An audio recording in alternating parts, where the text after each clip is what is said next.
because you need people to make films. Não tem um método assim, é tipo possessão. O cinema e a arte em geral, ela tem uma capacidade muito grande de transformação. Eu acho que eu consegui fazer o filme porque muitas dessas questões já tinham adormecido. Creo que siempre ando circulando por los mismos climas. You know, they're segmented, right? There's the people who give a shit that a group of women are making a movie together, right? Because they care about women in media.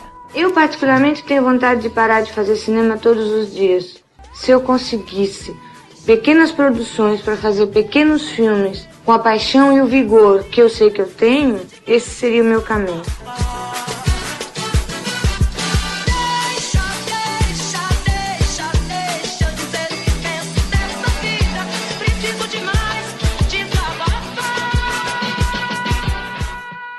Feito por Elas, o podcast que discute o protagonismo das mulheres no audiovisual. Olá, ouvintes, eu sou Isabel Wittmann, do Estante da Sala. Eu sou a Michelle Henriques, do Leia Mulheres. Eu sou a Estefânia Amaral, do Cinematório do Discos da ST. E eu sou Samantha Brasil, do Cineclube Delas, Delírio Nerd, sobre elas. E você está escutando Feito por Elas, o podcast que discute o protagonismo da mulher no audiovisual.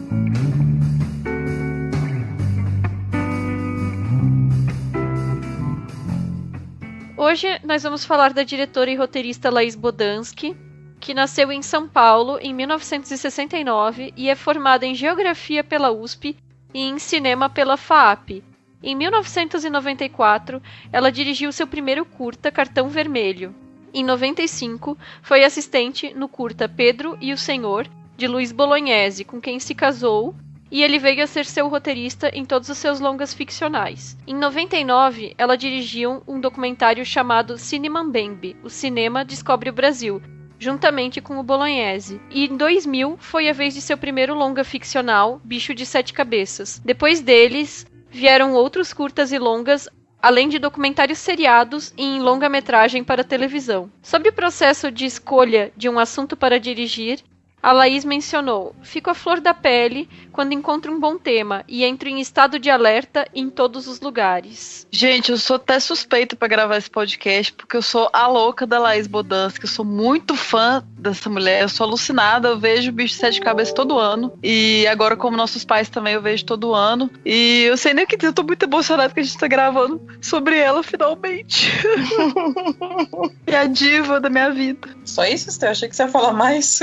Não, eu vou falar daqui a pouco, é só uma introdução dramática. Tá, então eu vou fazer a minha introdução. Bom, eu conheci o trabalho da Bodansky há muitos anos, né, por conta do Bicho de Sete Cabeças, e confesso, eu era bem novinha na época, e eu lembro que era o filme com o Rodrigo Santoro, assim, né, tipo, eu era super jovenzinha, e eu lembro dele começando a fazer muito sucesso, e aí eu fui assistir o filme, eu achei muito pesado, e eu não consegui terminar de ver na época. E fui deixando e acabei nunca mais revendo. E ano passado, como Nossos Pais fez muito sucesso, eu lembro que ficou muito tempo em cartaz aqui, e aí que eu redescobri a diretora. Então agora foi a oportunidade de assistir os filmes dela e conhecer um pouco mais do cinema dela. É interessante a gente demarcar também aqui que a Laís Bodansky foi uma diretora importantíssima para a história do nosso cinema, né, porque ela foi uma das diretoras que deu pontapé na retomada do cinema brasileiro, né, que teve início com Carlota Joaquina, de 95, da Carla Camurati, também dirigida por uma mulher, né. Logo depois da Carla Camurati veio Que é Esse Companheiro, depois História do Brasil, e entra nesse hall também de filmes importantes o Bicho de Sete Cabeças, que é um desses que a gente elegeu aqui para debater hoje, que realmente é um filme emblemático. E se a gente pensar também de um modo geral, isso que a Amiga comentou sobre ter o Rodrigo Santoro no filme, uma marca mesmo dos filmes da Laís Bodansky é que ela costuma trabalhar com atores globais, né? O que dá até uma certa familiaridade, eu acho que para o grande público, talvez, de acessar o cinema da Laís Bodansky, de alguma forma, porque as pessoas, bem ou mal, se identificam, né? E o cinema brasileiro, a gente sabe que tem uma dificuldade de público ainda, né? Por conta de mil motivos, mas enfim. Então, talvez essa familiaridade com artistas, principalmente atores, atrizes globais, né, que costumam trabalhar em novelas da Rede Globo, seja uma forma também de atrair o grande público para, talvez, estarem indo ao cinema para ver os filmes da Bodansky. E eu acho incrível isso, assim, ela pegar atores que são de novela. O Santoro mesmo, ele tinha feito apenas novela. E ele naquele filme, é muito difícil, não é palavras que eu tenho pra ele naquele filme.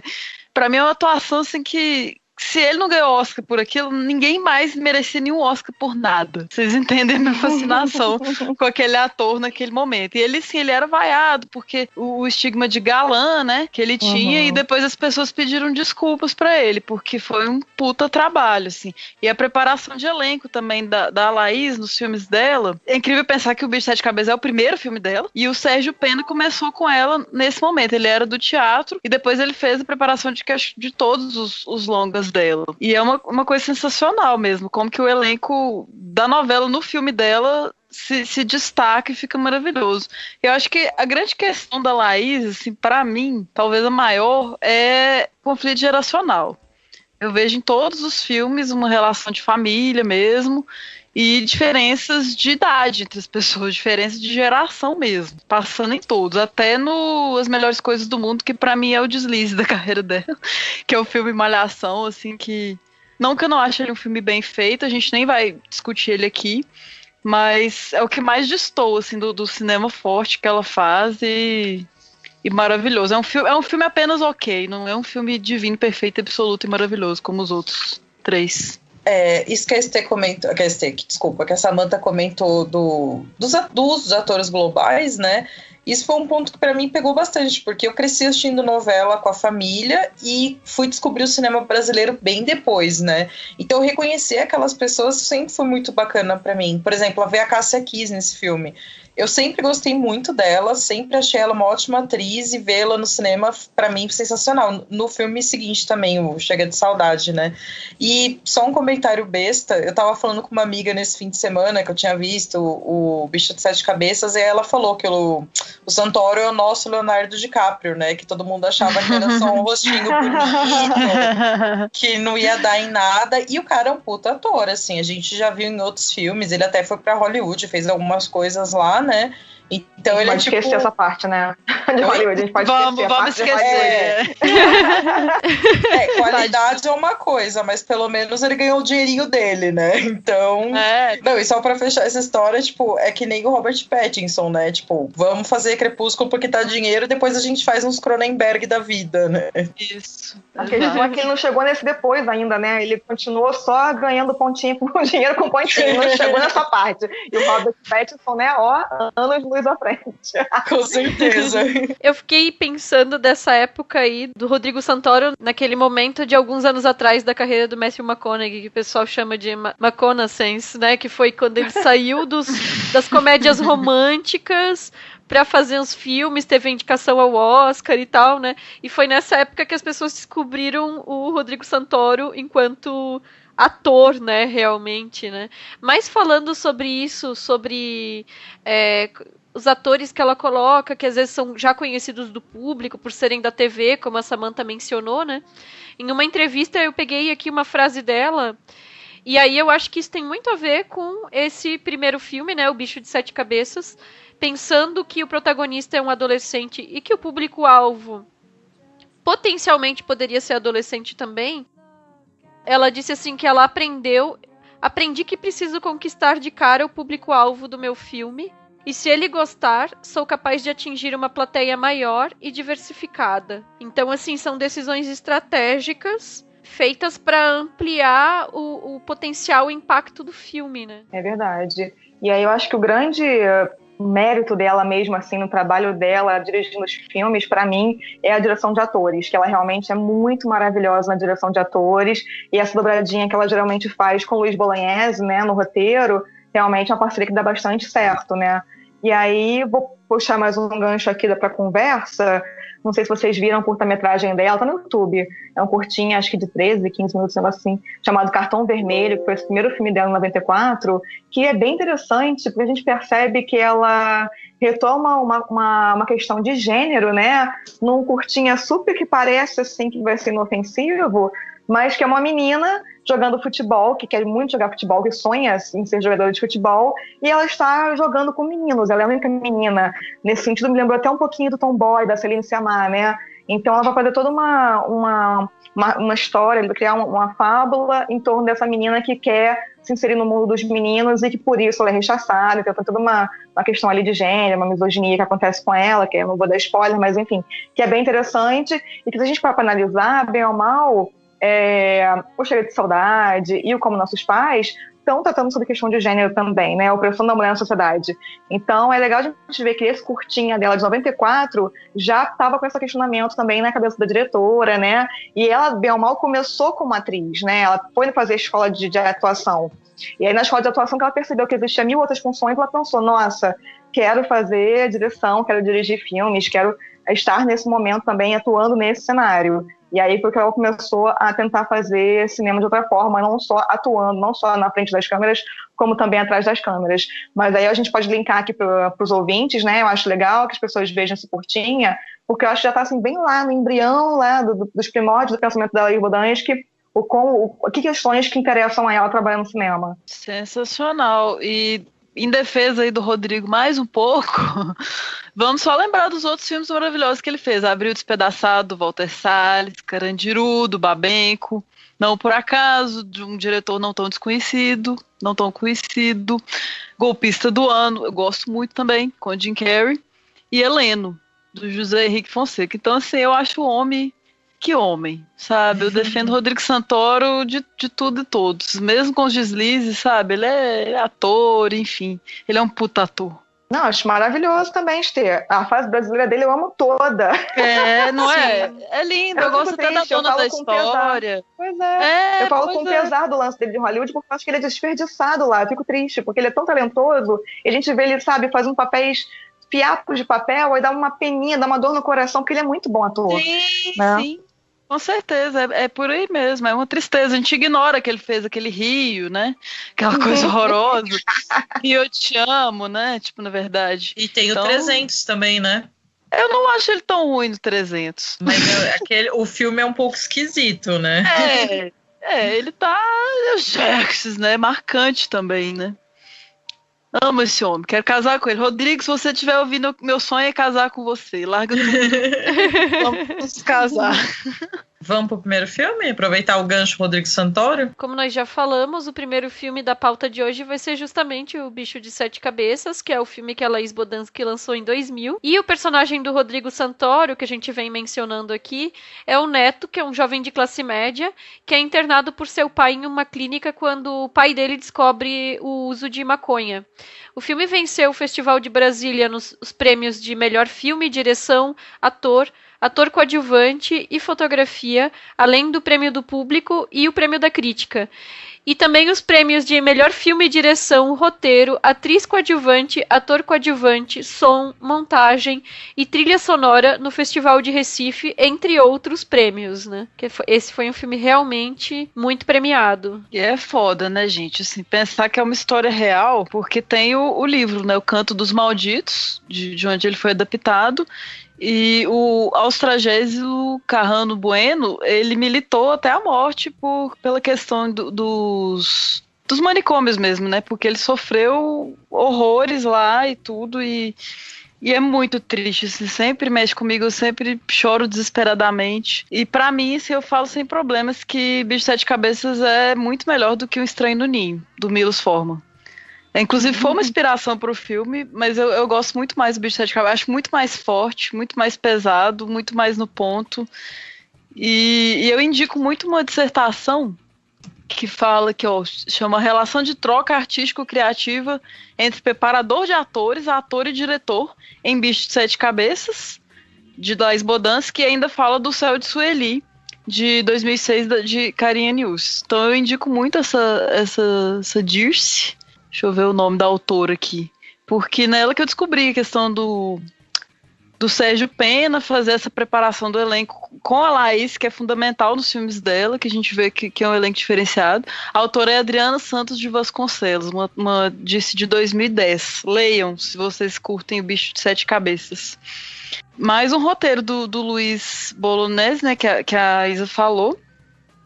E é massa, porque ele já começa com uma carta do Neto pro pai, aí eu lembrei do Carta ao Pai do Kafka, e foi um dos livros que o Rodrigo leu por preparação.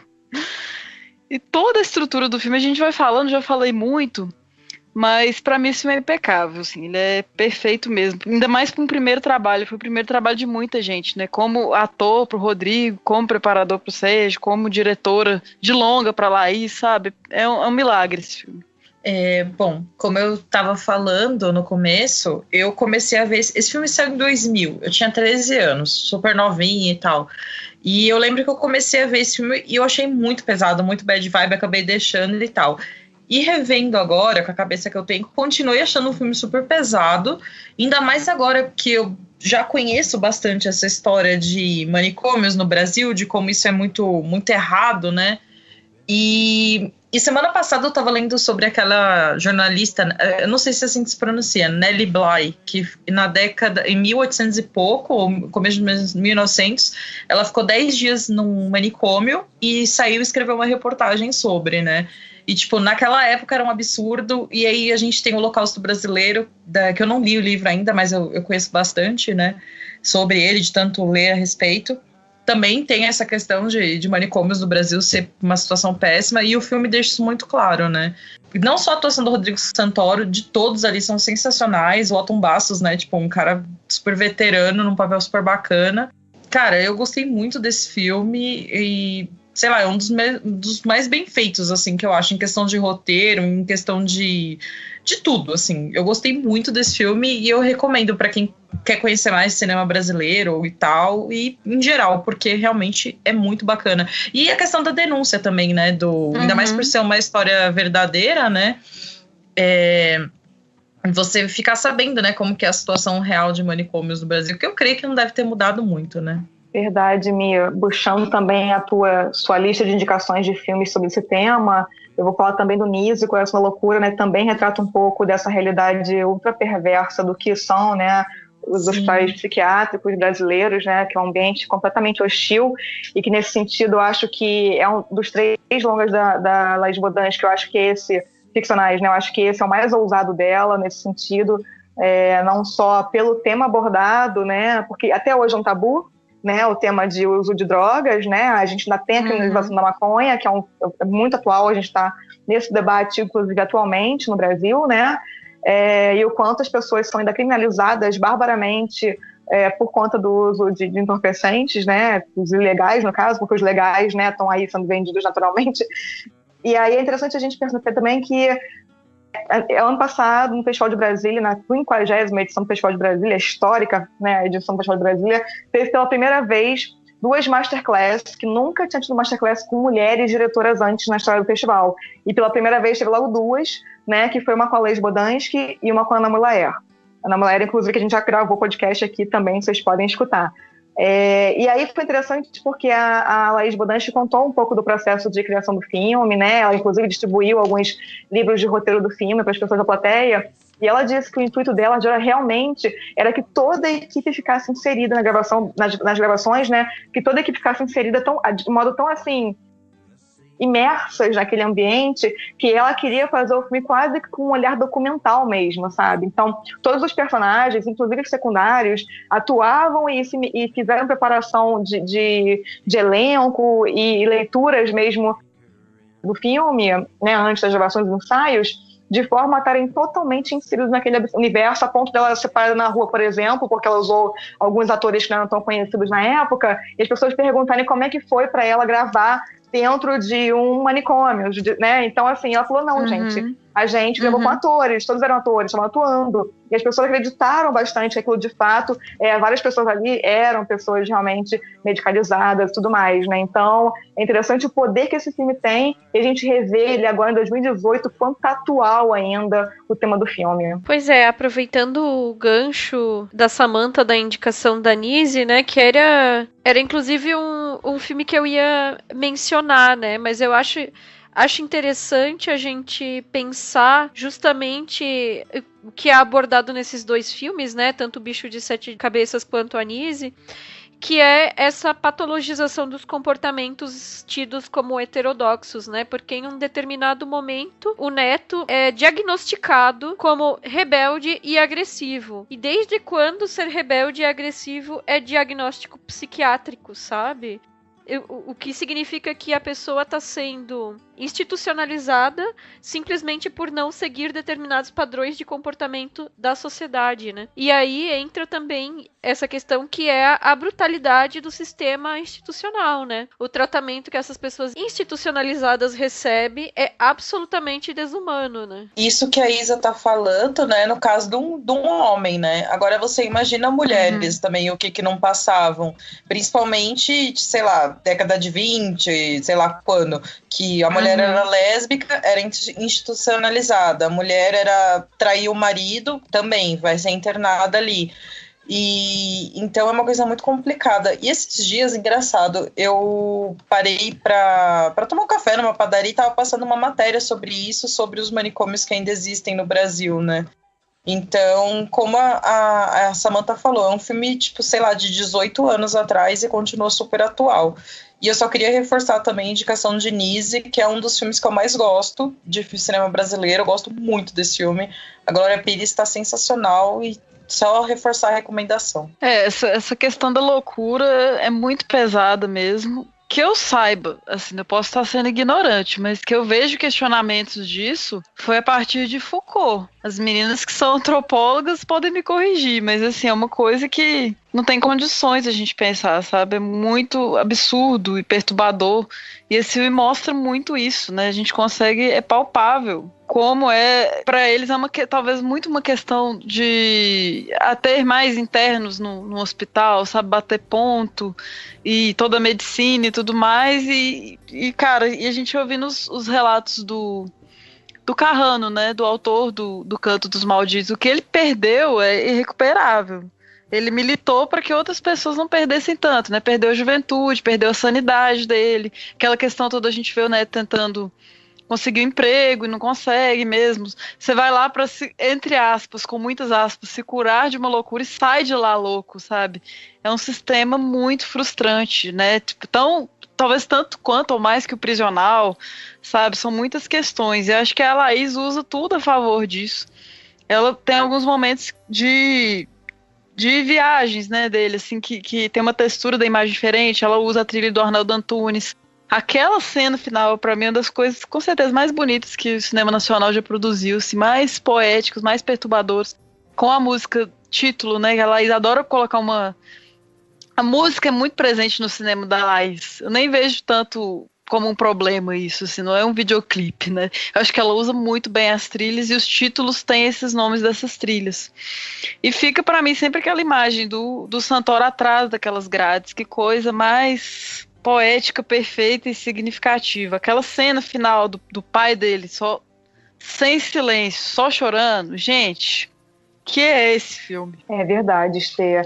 Eu acho que a gente pode até arriscar e brincar aqui e falar que, obviamente, a Laís Bodansky não faz musicais, mas eu acho que ela pode performatizar um cinema musicado, né? Porque, realmente, a trilha sonora dos filmes dela nunca são só trilhas sonoras. Sempre são diegéticas, né? Sempre fazem parte do roteiro do filme. E nesse também, como a Esther bem lembrou, né? Que é a música final que dá nome ao filme também, assim como Nossos Pais, é importante, né? E aí, levantando ainda a questão da luta antimanicomial, por exemplo, a gente tem também o livro Diário do Hospício, né, o Cemitério dos Vivos, que Lima Barreto escreveu, né, e aí é isso, né, a gente percebe que inclusive tem meio que, apesar do Bicho de Sete Cabeças ter um homem branco lá como personagem principal, a gente percebe que tinha endereço certo, né, essas pessoas que iam para esses lugares, né, que muitas vezes eram pessoas negras, pobres, e muitas mulheres que ficavam esquecidas, inclusive, nesse livro que a Mia comentou antes, que é o Holocausto Brasileiro. A gente vê que muitas mulheres que estavam abortar naquela época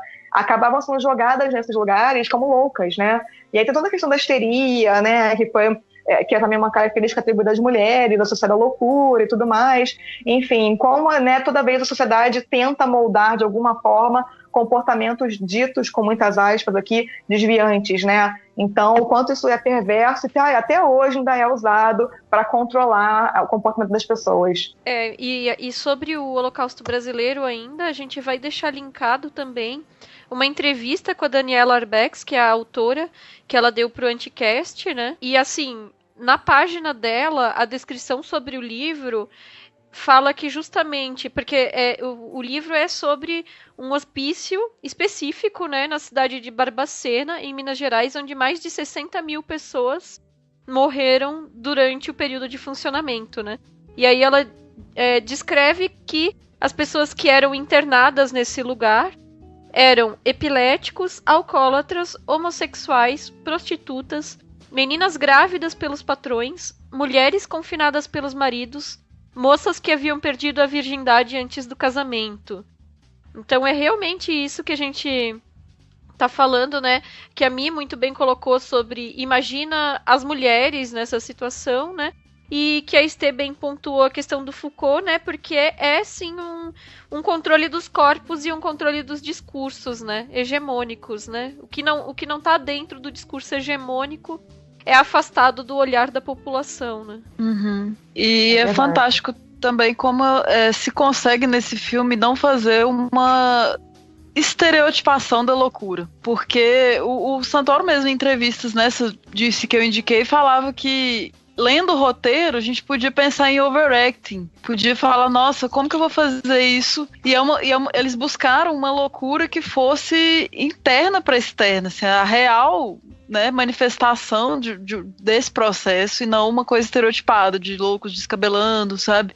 O que se imaginaria que é um comportamento de um louco. É tão real que é isso mesmo que a Sam falou. A gente confunde, a gente assiste, se a gente não sabe, a gente pensa que foi filmado no manicômio com pessoas internadas, com internos reais. É muito perfeito. Não só isso, mas até a própria deterioração da saúde mental de pessoas completamente sãs, simplesmente em virtude do próprio tratamento e dos medicamentos e de tudo que acontece dentro da instituição, né? Então a gente vê que, da forma como é retratado no filme, a pessoa às vezes entra em boas condições na instituição e a saúde mental dela deteriora naquele ambiente. Sim, exato. Verdade. E olha, também tem o filme, viu, gente? Ela também co-dirigiu um filme, o Holocausto Brasileiro, com esse mesmo nome, que na íntegra no YouTube. Também acho que é bacana a gente passar lá pra dar uma olhada no filme, porque é bem forte. Que é baseado no livro dela, né? Então, da Daniela Arbex. Vamos pro próximo? Bora. Isso podia entrar na gravação, foi bonitinho. E o segundo filme da nossa pauta de hoje é o Chega de Saudade, de 2007, que é um filme que explora os diferentes personagens que passam a noite em uma gafieira em São Paulo. O filme venceu o prêmio de direção, roteiro e o prêmio da audiência, do público, né, no Festival de Brasília, entre outros. E sobre a escolha de fazer esse filme, né, a Laís Bodansky, em entrevista, afirmou: estou mais preparada para a terceira idade. Entendi como é possível ser velho e descobrir formas de prazer e felicidade. Cara, amo muito, muito, muito também esse filme, muito mesmo. Também acho um filme perfeito. A pessoa suspeita, né? É isso que eu falei do conflito geracional. Aqui tá gritante também. Amo esse tipo de filme que se passa em uma noite, sabe? Em um período, assim, muito ali as pessoas estão dançando e aí tudo que acontece é significativo. Vejo como um estudo de personagem também. A Laís começa a desenvolver aqui uma coisa que ela gosta muito, que são closes em sapatos. A gente vai ver isso muito no Como Nossos Pais também. Acho que ela pega o sapato talvez como uma metonímia da mulher, sabe? Muitas personagens entram em cena com aquele sapato e são representadas a partir deles. E aqui, nesse Chega de Saudade, né? A trilha também, impecável, absoluta, maravilhosa, perfeita. Gente, Elza Soares... Maravilhoso! Diva, maravilhosa, sabe? Não tem como, assim, a trilha toda tem Ari Barroso na trilha, sabe? Tem as melhores músicas. Meu sonho era fazer uma festa Chega de Saudade e poder eu quero, me chama, Vamos combinar, porque é a melhor trilha possível, tipo, melhores músicas brasileiras ever, de desritmia, sabe? O elenco, né? Paulinho Vilhena começa que todos os filmes da Bodansky que ele vai estar pra sempre, a partir desse, né? Chega de Saudade. Que ela adora o Paulinho Vilhena, acho um ótimo ator também, era meu crush na época da Capricho, da adolescência. Maria Flor também, fantástica, eu adoro ela, essa atriz, a Cássia Kiss aqui de novo, sabe? A Clarice, né, do Como Nossos Pais, tá aqui também já. Então, assim, acho maravilhoso. Todos os questionamentos, a forma que ela coloca, por exemplo, a Maria Flor de um lado, a Cássia Kiss do outro, pensando, né, mulheres tão parecidas, como que foi a juventude, como que será a velhice, o tempo todo, uma olhando, ou olhando para o passado ou olhando para o futuro. Acho a dinâmica fantástica nesse filme. Eu amei esse filme, gente. Pra mim, ele foi o mais gostoso de ver dos 3. Eu sei que todo mundo gosta muito do Como Nossos Pais, mas eu tendo a dizer no dia de hoje que eu gostei mais do Chega de Saudade. E principalmente pela questão musical, como vocês citaram, né, falando da trilha sonora dela.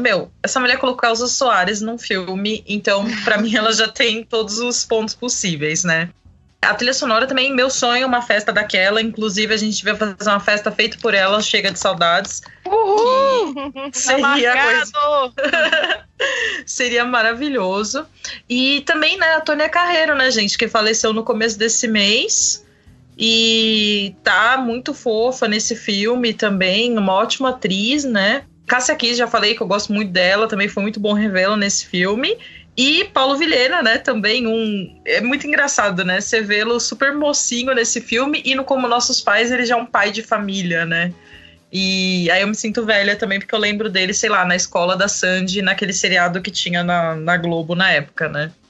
Mas enfim, eu também gosto muito dessa coisa de filmes que se passam numa noite só, num ambiente só, e tipo, tem tanta história num lugar só, sabe, é sensacional isso. E os conflitos também de cada personagem, como cada um tem sua complexidade, né? E ela vai passando um por um com as musiquinhas. Cara, sério, eu sou só amores por esse filme. Eu acho que ele se tornou também um dos meus preferidos. Eu já falei isso do Bicho de Sete Cabeças, vou falar de novo. Mais um preferido do cinema brasileiro pra mim.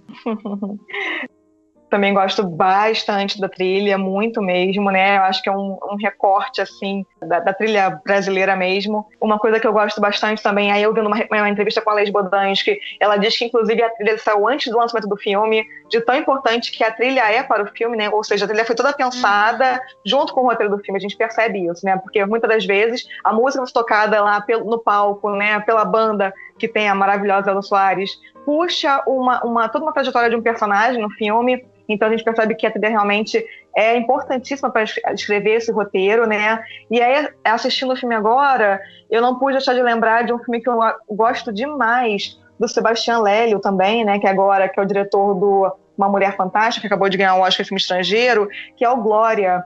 A protagonista do filme é a Paulina Garcia, que é uma mulher também, né? Mais velha, da terceira idade, digamos assim, apesar desse termo ser horroroso. Mas eu acho que é isso, é um filme sobre pessoas desejantes, sabe? O que eu acho mais legal é que ela foca bastante nisso, no desejo da mulher mais velha, que é uma coisa que a gente pouquíssimo vê bem representada, né? Tanto é que a Clarissa Bujanra tem uma cena maravilhosa em que ela tá dando altas pegas com um homem, né? E é uma cena realmente muito potente de desejo daquela mulher, desejo sexual mesmo, uma potência de vida, que eu acho que a gente percebe muito isso também nesse filme Glória, que eu mencionei do Sebastião Lélio, que é também uma mulher que vai se reencontrar consigo mesma numa jornada de autoconhecimento, onde ela vai conhecer o mundo. E aí também vou lembrar de um outro filme, que é A Noiva do Deserto, que passou recentemente na Mostra de São Paulo e que vai estar em breve no Brasil, que é argentino, das diretoras Cecília Tan e Valéria Pivato, que é a estreia delas na direção de longa-metragem, que também tem a mesma Paulina Garcia, num papel um pouco similar, que é essa mulher também mais velha, se redescobrindo na vida e cheia de desejos sexuais e pulsante de vida. E eu acho que o filme da Laís Bodansky, nesse sentido, Chega de Saudade, ele trabalha bem essa dicotomia, né? A questão geracional, como a Esther mencionou, e aí esses desejos como são diferentes, né? De uma pessoa uma mulher mais velha, por exemplo, porque é muito centrado nas mulheres o filme, né? Apesar de ter personagens masculinos também, mas é bem centrado nas mulheres esse filme. Então, quanto essas pulsões de vida se dão de forma diferente, quanto a mulher mais velha realmente é abandonada, a gente percebe isso nas personagens, né? Porque aquela disputa, inclusive, por quem vai dançar com um rapaz que se paga para dançar no baile, né? A gente percebe muito, muito isso, que os homens estão ali sendo disputados e as mulheres estão orbitando aqueles homens. Então é bem interessante a gente pensar nesse abandono feminino que a sociedade provoca das mulheres mais velhas, né? Que não servem mais, que são descartadas. Eu acho que isso me levanta essa questão de forma bem eficiente. Perfeita a colocação da Sam. Eu ia puxar para isso mesmo, que no cinema tem essa preocupação, né, de ângulos, de rejuvenescer as pessoas. E aqui a Laís está filmando rugas, né? Está filmando marcas mesmo. Eu vejo muito, quase naturalista, os corpos. É verdade. Ela filma bem de perto, inclusive, né? Esses rostos, né? Super close, essas mulheres com rugas. É bem bacana isso. Exatamente. Atrizes consagradas globais, sabe? E vendo que a idade chega e trazer isso é maravilhoso. E que a gente não morreu ainda, sabe? E eu acho massa que inverte muito a dinâmica do jovem aqui, porque o personagem do Vilhena, né? Ele é um jovem inseguro e possessivo, né? A Maria Flor tá escapando ali aos poucos de um relacionamento abusivo que ela vai percebendo, e quem tá se divertindo horrores mesmo são os velhos, sabe? Ele tá lá pra colocar música pra eles. Então, acho fantástica essa inversão. Tem algumas falas muito fortes, né? Acho que é da Cássia Kiss mesmo, que um momento que ela meio que desiste ali, ela chora, e conversando com as amigas, ela fala, olha, a minha energia de mulher, ela vem do barro, né? Ela até segura, assim, no útero, assim, não de homens. Mas eles são ótimos numa noite de chuva. Então, assim, é muito poder, sabe? E lidando com essa disputa que as mulheres são condicionadas mesmo, né? Comparação o tempo todo, uma olhando a outra de cima a baixo, né? A frustração, expectativa, ciúme, né? Ciúme não só das mulheres, mas como o Paulinho Vilhena fica louco, porque aquele velho tá querendo pegar minha mulher e não sei o quê. Então eu acho perfeito trabalhar isso tudo dessa forma nesse filme, como ficou o resultado, sabe? As mulheres renovando o batom ali no banheiro, é muito real. A paçoca em amor, só alegria. A Esther acabou falando o que eu queria citar, que era justamente essa fala da Cássia Kiss, né? Que ela fala que a energia dela vem do bairro e ela segura a barriga, assim, bem na região do útero. Eu achei aquela cena muito foda. Eu falei, caralho, que filme sensacional, né? E eu gostei bastante, né? Eu fiquei com muita raiva dela, tipo, cair da lábia do cara no final e entrar no carro com ele. Mas a Maria Flor pega a mochilinha dela e dá no pé. Ela fala, tipo, eu não vou pra praia com você. Onde você... Ele gritando com ela, que desespero, que vontade de dar um soco na cara dele. Mas eu acho que é isso. A mulher mais nova, ela ainda tem essa possibilidade. A mulher mais velha meio que não tem saída. E é isso que fica legal, que ela mostra bem no filme, assim, né? Que tipo, olha, se não for esse cara, se ela não se submeter a isso, coitado, ela não vai ter esse homem que ela quer, né? Porque ele tá de olho na juventude. Então esse diálogo, né, geracional que ela propõe no filme, de forma bastante dialética, é bem interessante. E ela tenta falar disso já, acho que no final eu tinha ficado um pouco incomodada com isso também. Mas eu penso assim que ela meio que vai usar ele também, sabe? Tipo, ela vai continuar fazendo as coisas dela e... porque ela não é enganada, né? Ele engana ela. Ela até fala claras ali, né? Sim, é sua lábia e tal. E pra mim é uma inversão também do que aconteceu o filme todo, porque quem tava se dando bem era ele com a Maria Flor, né? Então foi um final feliz pra quem não... Ela ficou frustrada o filme inteiro, então inverteu, tipo, a noite da Maria Flor termina de forma péssima, barra ótima, né? Porque ela teve um insight ali que ela não tá fazendo escolhas, que ela tá deixando, né, acontecer, e que ela podia ter se entregue ali, mas enfim, eu acho o desfecho perfeito, inclusive, também. Não, eu só queria completar uma coisa, né, tem essa questão do relacionamento da Cássia Kiss dela, mas tem os outros tantos, né, a Beth Faria, né, naquela coisa, tipo, eu preciso sair com um cara hoje pra noite ter sido boa. Aí tem a outra lá que tá só dançando e se divertindo. E aí tem o cara casado e não sei o que. São muitos universos num espacinho só, né? Cara, isso é muito sensacional. Gente, assista esse filme, é muito bom. E desenvolve bem todos os personagens. Exato, exatamente. A gente se importa com eles, não é que, tipo, são mulheres plurais, né? Mulheres bem plurais, assim, né? Completamente diferentes uma da outra. E a gente entende, assim, porque por mais que sejam mulheres, eu vejo como independentes e tal, na prática é difícil, sabe? Às vezes a gente fica querendo uma diversão, uma coisa, e todo esse abandono da sociedade, sabe, é frustrante. A gente sai de casa para se divertir e pode se frustrar, e pode chorar na balada igual a Cássia quis. Então colocar isso no filme de não sucesso, sabe? É maravilhoso, para questionar prioridades mesmo. Eu acho que o aspecto que eu mais gostei do filme é justamente a forma como trata essa multiplicidade de mulheres como um microcosmos do bailinho, né? Então, essa variedade de representações e ao mesmo tempo ali todas elas querendo a sua diversão, né? E a forma como a Samantha mencionou também, né? De que não priva elas da própria sexualidade só pelo fato de elas estarem na terceira idade, né? Então, essa construção é muito bacana e a gente já mencionou outros filmes aqui ao longo do nosso podcast, em outros episódios, que eram filmes dirigidos por mulheres e que também abordavam sexualidade na terceira idade. E eu acho que às vezes a sexualidade da mulher na terceira idade ainda é vista como algo, até um tabu, assim, né?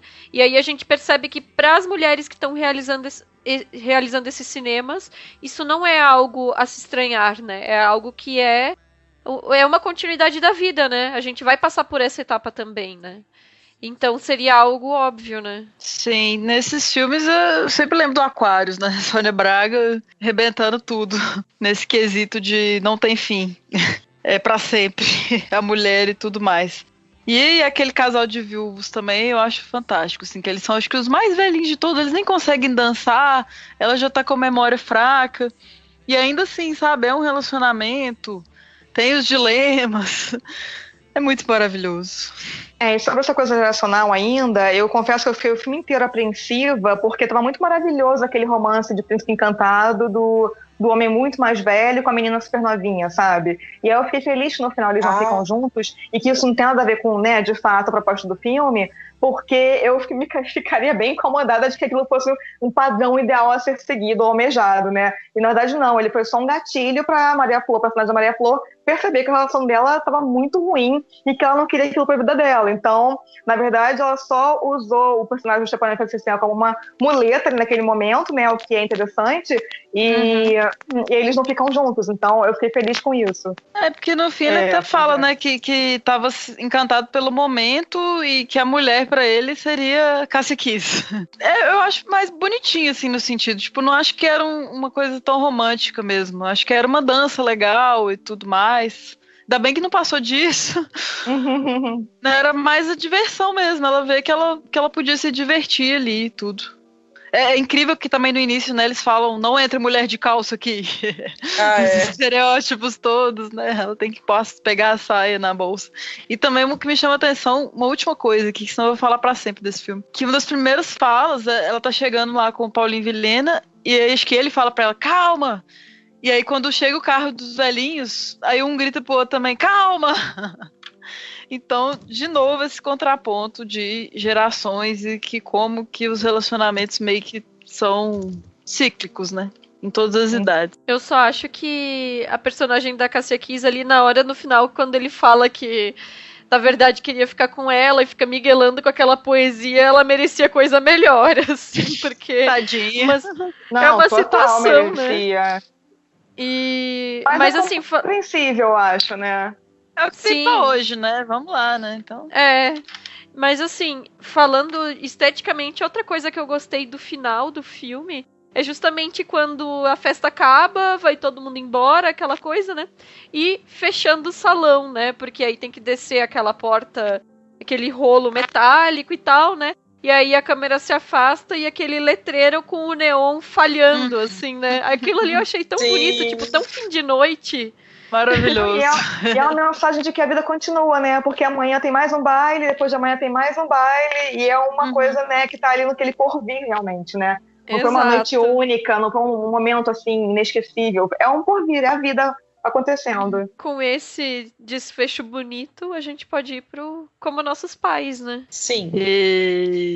Que é o último filme, agora mais recente, da Laís Bodansky, que foi lançado ano passado, em 2017, para quem estiver ouvindo esse podcast em 2018, né? A protagonista é a Rosa, que é interpretada pela Maria Ribeiro, que é casada com um dado, que é o Paulo Vilhena de novo, né? E ela é retratada em uma crise, em um momento de crise, tentando equilibrar os pais, as filhas, o casamento, o trabalho e dar conta de tudo, né? E ela concedeu diversas entrevistas sobre como foi o processo extremamente pessoal de fazer esse filme, porque foi o primeiro em que ela não corrigiu o roteiro, ela roteirizou e depois passou pro Bolognese ler e acrescentar, assim, o que fosse necessário, né? Mas esse foi o primeiro filme realmente que ela fez o trabalho principal de roteiro, né? E ela disse em uma entrevista que esse filme foi um pouco diferente porque eu tive muita vontade de escrever também. Nos meus outros filmes a ideia partiu de mim, sempre participei da confecção do roteiro, mas nunca sentei sozinha no computador. Sempre foi o Luiz Bolognese, que é meu grande parceiro e é também nesse filme, mas num certo momento senti a necessidade de inverter com ele.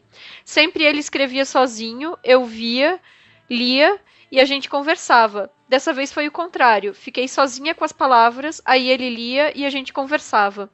A troca aconteceu, não foi diferente. E aí ela também menciona, vivi a crise junto com ela, com a personagem, né? E questionei os formatos de família que herdamos de nossos pais. Então, assim, é um filme bastante intenso e a gente percebe que é um filme muito pessoal e é um filme que fala muito sobre o que muitas de nós, mulheres, estamos passando nesse momento em nossas vidas pessoais, né? Total, assim, parece que ela conhece a minha família, né? A sua, a nossa, enfim, são muitas relações ali que já começa com diálogos cortantes, né? Difícil. É um filme, a princípio, desconfortável, né?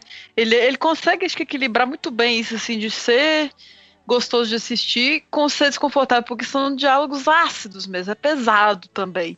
E eu, sinceramente, eu não sei dizer desses três, agora pensando aqui, eu acho que eu gosto dos três iguais, cada um do seu jeito, são como três filhos, assim. Esses três filmes que a gente discutiu, eu não tenho preferido, eu amo os três igualmente. Eu acho que o meu preferido é o Como Nossos Pais, mas assim, muito juntinho de Bicho de Sete Cabeças. Porque como a Esther falou e a Isa também, é impossível assim, a gente não se identificar, nós mulheres não nos identificarmos com alguma coisa do filme. E eu acho que o maior ganho do filme nesse sentido é a gente pensar que ela conseguiu equilibrar de uma forma bem bacana uma crítica social, né, o drama do filme, com um tom de humor também, porque ele tem momentos de alívio cômico, né, de leveza, então ela consegue equilibrar nesse roteiro, na forma de filmar essas imagens que ela coloca pra gente no filme, de forma bem harmoniosa, né, então a gente tem um roteiro que ao mesmo tempo que nos leva a refletir, é triste, a gente até chora em alguns momentos, a gente também ri em alguns momentos, né, então ela equilibra bem isso. Enquanto vocês estavam falando aqui sobre o filme ser o preferido ou não, eu tava pensando que ele é o que eu menos gosto, e eu ia usar como argumento, eu não me conectei muito com a personagem, eu não gostei muito da personagem principal, mas aí eu fiquei pensando, na verdade eu me vi demais até nela, né, assim como a gente estava falando das nossas famílias e tal, e eu vi muitas coisas nela que eu não gosto em mim, talvez, então por isso teve esse embate, assim como já aconteceu em outras vezes. É possível, né? Uma terapia quase, né? Exatamente. Gente, e ver o Cazé nesse filme foi sensacional também, né? Gente, eu falei, Cazé! Porque todos os filmes dela, pra mim, foi uma volta à minha juventude, né? Rodrigo Santoro, Paulo Vilhena, atores da Globo que eu via na novela, e de repente o Cazé, né? Então, sensacional. E um ótimo ator, eu gostei muito do papel dele, né? E assim, é um filme de classe média, embates da classe média, aquela coisa toda, e é um filme muito bom mesmo, até pela questão de identificação. Me incomodei com umas coisinhas assim, né, porque eu sou a chata problematizadora, mas é assim, é o que eu falo, é o que eu menos gostei e ainda continua sendo um filme 4 estrelas, assim, então recomendo demais também. É interessante, porque esse, pra mim, é o filme que eu mais gostei deles, e eu acho que justamente porque primeiro a questão da identificação, porque até em faixa etária, né, a gente tá mais próxima da personagem do filme, né, da Rosa, do que dos personagens dos demais filmes, né, mas também porque eu acho que esse é um trabalho muito mais pessoal dela, assim, o fato de ela ter feito o primeiro rascunho do roteiro, eu acho que faz uma grande diferença aqui, e também um trabalho muito mais maduro. Dá pra ver que são reflexões que ela vem trazendo da vida pessoal mesmo dela, pensando nessas relações de trabalho, relações familiares, e todos as jornadas duplas e triplas que a gente tem que enfrentar, né? E isso traz, assim, uma realidade pro filme que é muito fácil de criar essa identificação. Então, eu acho que é um filme que artisticamente ele é maravilhoso, mas assim, em termos de discurso e em termos de realidade social, ele também é muito, embora classe média e tudo, a gente sabe que é um recorte privilegiado, né? Mas ele gera uma aproximação. Gente, Michelle aqui, eu só queria agradecer vocês por ouvirem o programa. Eu vou ter que sair da gravação agora. Então, um beijo pra vocês. Espero que vocês gostem dos filmes da Laís, tanto quanto a gente gosta, tá? Beijo. Então, no Como Nossos Pais, nessa pérola magnífica que é Como Nossos Pais, a Laís tem muitas escolhas muito felizes na direção dela, assim, que eu reparei mais já tinha amado, né, mas na revisão eu reparei umas gags, assim, que ela faz de roteiro, de filmagem, de tudo mais. Uma coisa, quando a Rosa some, tipo assim, deixa o marido lá com a família, e tem pizza, né, ele não sabe o que fazer, todo mundo acorda tarde, ela de fato some, a gente não vê ela viajando, né, a gente já vê ela, Fênix, maravilhosa, ressurgida em Brasília, nua, certo? E nua de costas. Ou seja, é uma nudez da personagem, mas não é pra gente ver, não é pra objetificar ela. Não é uma coisa, um produto comercial, né? É uma nudez, é um desnude ali. Eu acho fantástico essa forma que foi filmada também. Sim, e de costas, sabe? Claro, ela tem outro momento que eu vou aproveitar e falar. Ela fica nua, mas é no momento que eu acho mais fantástico do filme, que é a montagem da cena que ela está lá com o affair dela e de repente ela está com o marido. O que foi aquilo? Que montagem mais bom. Sensacional. A montagem é muito boa, assim. Porque a gente sempre vai ter dúvidas do que aconteceu, assim como ela foi muito comparada com Capitu, né? A gente não sabe de fato o que aconteceu, mas uma coisa levou a outra, sabe? É um gancho muito perfeito que ela faz ali. E outra cena que me impressionou muito na revisão, ela acaba de falar com o Persona Praia, né? Que é o camarada que ela tá gostando, que ela acha que ela tem que conhecer um cara que vê que as diferenças entre homem e mulher são poucas, né? Quase nenhuma. E aí, numa das poucas cenas, a mãe dela indica a transgressão, né? Fala que a transgressão faz você uma pessoa muito melhor. E eles estão correndo, ele tira a camisa, ela tira a camisa também. Então, assim, adoro essa tirada de camisa dela, é muito maravilhoso isso. É isso, cara, não tem diferença. Então, é isso, cara, despiroca, sabe? É muito foda. Mas, e aí ela é acusada de ser feminista erótica, né? Sim. Tem o ato fálico também, eu acabei de fazer um. O ato falho dela, quando ela fala do ato fálico. Que ela fala, gente, os fantasmas do meu pai, não. Querendo dizer os fantoches, né?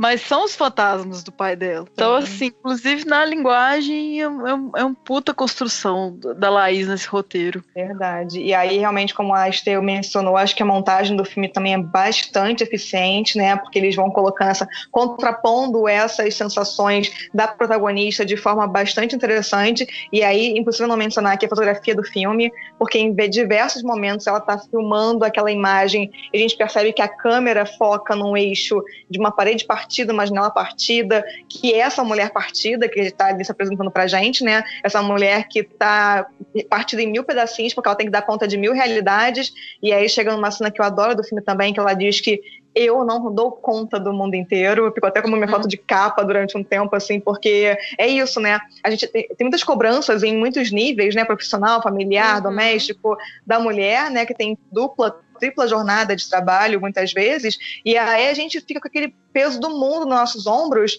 e eu acho que ela consegue colocar isso em imagens de forma bastante interessante quando ela compõe esses quadros de partições, sabe? A gente vê umas cenas assim que tem o quarto da família, né? A parede no meio, tem o quarto dos pais, né? Da protagonista, do marido de um lado, das crianças do outro. Eles o tempo todo ela tá colocando pra gente essas imagens fissuradas, né? Pra construir o filme e a personagem protagonista. Então, acho bem eficiente também essa construção apoiada nos planos partidos que o filme coloca.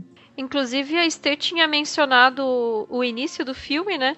Mas eu acho bem interessante também como ela começa o filme na reunião de família, né? Naquele almoço onde estão todos presentes, com exceção do pai da Rosa, né? E a câmera tá distante, né? A câmera tá parada na cozinha, enquanto a família tá reunida no jardim, né? E aí, quando a câmera se aproxima, depois acontece a chuva. E com a chuva a gente tem esse momento de ruptura, né? De sair correndo, de recolher as coisas. E a partir daí, a gente mergulha no que é a rotina dessa família, né? E assim, essa coisa da jornada dupla e tripla, né? É impressionante, né? Como na fala do Dado, ele não percebe o quão pouco ele faz em casa, né? Quando ele fala naquele momento, né? Que ele abriu mão do futebol com os amigos. Tipo, gente, isso é de uma insensibilidade tão grande, né? E aí, por outro lado, eu fico pensando também na forma como nós, porque a Rosa é mãe, mas ela também é filha, né? E aí eu fico pensando em nós, enquanto filhas, às vezes fazemos julgamentos sobre a maternidade das nossas mães, né? E aí a própria Rosa, embora reclame constantemente da falta da presença do Dado na rotina familiar, a mãe dela deixa claro que ela criou os filhos praticamente sozinha, porque o pai dela era ausente. E ela se ressente da mãe dela. Ela diz que o pai dela sempre foi carinhoso e a mãe dela sempre foi extremamente rígida. Mas às vezes aí o que o filme não mostra, né, é que provavelmente essa rigidez se devia à necessidade dela de conseguir manter uma rotina com as crianças pequenas, criando elas sozinha, né? E ela, enquanto filha, não percebe que muitas vezes ela faz a mesma coisa enquanto mãe, embora ela até comente, né? Mas não no sentido de perdoar a mãe dela, mas só de criticar, né? E ao final tem uma aceitação disso, né? Porque ela veste a blusa que era da mãe e ela começa a ter uma atitude com as filhas menos agressiva e mais... menos rígida, né? Menos rígida, mais de aceitação, né? Dessa necessidade das filhas, da bicicleta e tudo. Então ela tá fazendo... repetindo muitos comportamentos da mãe, como nossos pais, é óbvio. Mas ela também tá fazendo diferente. Eles fica bem claro no final. E a Isa mencionou a primeira cena. Acho que a primeira imagem que temos nítida assim, é um fogão, né? E aí a gente já enlouquece porque qual que é o lugar da mulher, né, socialmente aceito, e esse fogão é retomado, né, na cena do clássica metáfora do leite derramado, né, são muitas metáforas interessantes, assim. A Casa de Bonecas, que é a peça que ela tá, do Ibsen, que ela vai fazer a continuação, né, que ela tá escrevendo. Tem a cena que ela conta que a mãe dela nunca superou, que ela doou todas as bonecas dela pra filha da doméstica. Então tá tudo ligado nesse roteiro, sabe? E às vezes isso me incomoda, um roteiro muito fechado, mas aqui não, aqui funcionou magnificamente. Muito adequado. É verdade. E aí a gente não consegue parar de pensar como que esse filme não foi o filme que o Brasil decidiu indicar pro Oscar, né? Porque eu hoje não me conformo que foi Bingo e não foi Como Nossos Pais. Um filme com uma carreira internacional ótima, porque foi exibido em vários festivais estrangeiros, e isso a gente sabe que é importante, né? Conta muito pros votantes do Oscar. Então, assim, eu não consigo conceber, né, como esse filme maravilhoso não foi, e o Bingo foi no lugar de Como Nossos Pais. E se eu tivesse alguma reclamação para fazer sobre a forma como é feito o tratamento do roteiro, assim, no filme, eu só reclamaria como antropóloga que a construção do Dado enquanto antropólogo é muito caricata, gente. Isso aí não é ser antropólogo, não. Já com os índios, só olha, mas eu, como antropóloga, também até entendo o senso comum que ela quis colocar daquele homem ali intelectual, engajado, não sei o que lá. Eu perdoei essa construção. Me senti criticada sem necessidade.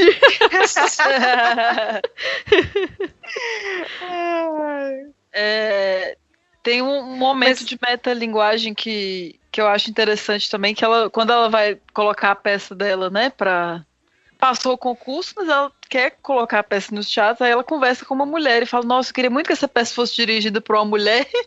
Aqui estamos, né, Você é um filme ultra militante, né, gente? Isso aí é fato. É um filme ultra militante da Laís Bodansky, não tem como dissociar esse filme da militância dela feminista. E eu acho que é aquilo, eu acho que é um filme nesse sentido positivo, porque dá pra fazer um filme militante sem ser panfletário necessariamente, né? Então ela consegue organizar de uma forma orgânica a ponto de ficar estruturalmente interessante o filme sem ficar o tempo todo levantando bandeira, apesar dela levantar milhões de bandeiras no filme, né? Então, não sei como pros homens seria essa recepção, mas pra nós mulheres eu acho que é bem bacana. Mas eu acho que não parece panfletário, não parece militante, justamente porque essas vivências que estão sendo retratadas são realmente muito próximas e muito críveis, sabe?